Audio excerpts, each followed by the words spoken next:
God of War Ragnarok had big shoes to fill, being the follow-up to the beloved 2018 release while shuffling the entire mythology of Ragnarok into one game.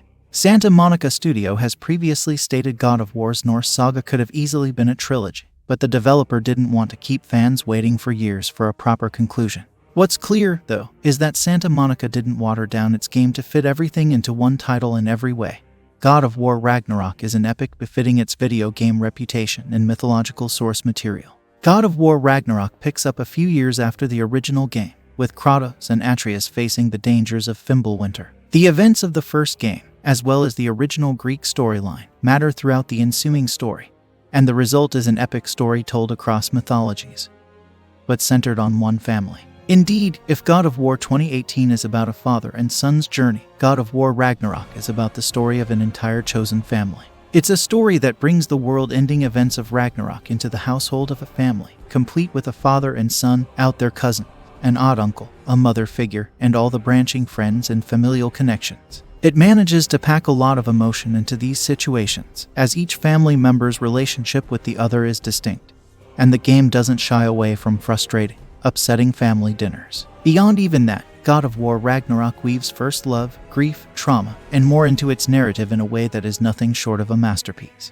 It's not all doom, gloom, and family drama either. God of War Ragnarok manages to thrust players into war-torn location after war-torn location, with enough levity occurring around it that the game feels incredibly well-paced. It speeds up, slows down, and sometimes stops in a way that allows the story to hit its high strides while enjoying its slower moment.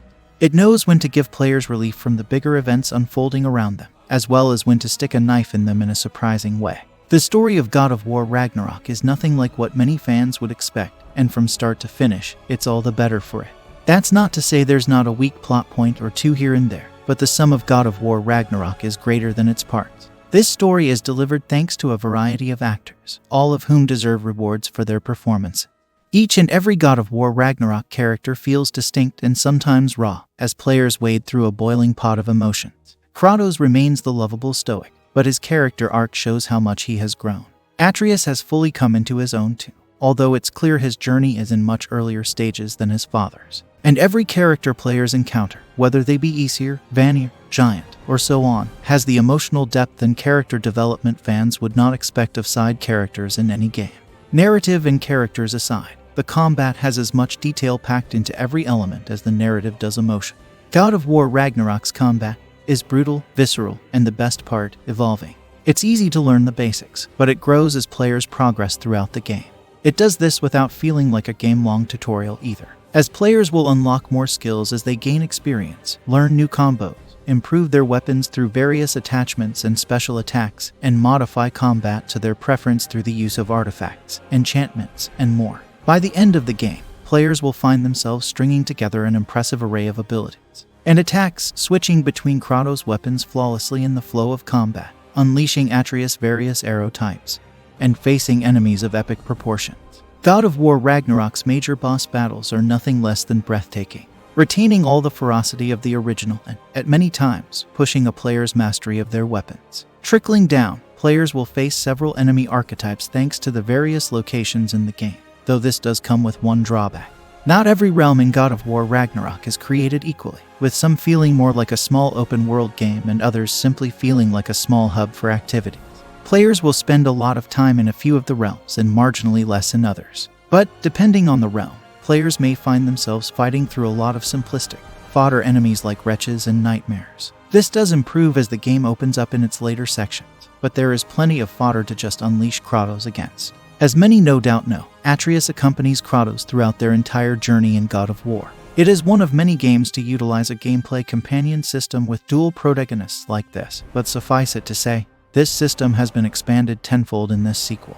With God of War Ragnarok, Santa Monica Studio set a new bar for any game that wishes to follow this gameplay format in the future, and it's going to be hard to live up to it.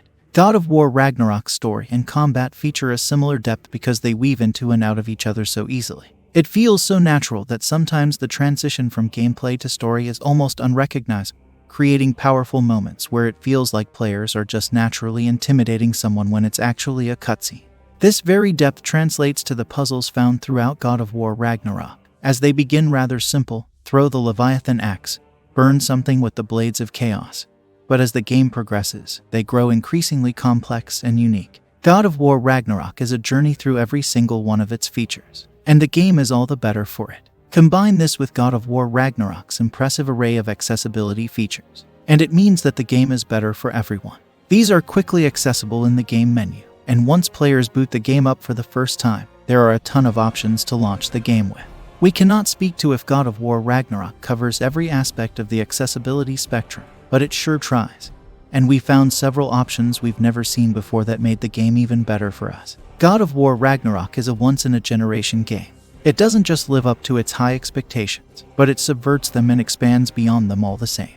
There is nothing quite like it on PS4 or on the PS5 yet, and it would be hard for anything to live up to the same heights. God of War Ragnarok may not make full use of the PS5's features, as there is nothing necessarily groundbreaking that couldn't be experienced on a PS4, but it's absolute proof that vision, artistry, and creative direction far outweigh hardware. And that's it. I hope this review is helpful for you. But if you enjoyed this video, then leave a like and subscribe to the channel to support me. Leave a comment down below with your thoughts. As always, until next time, take it easy.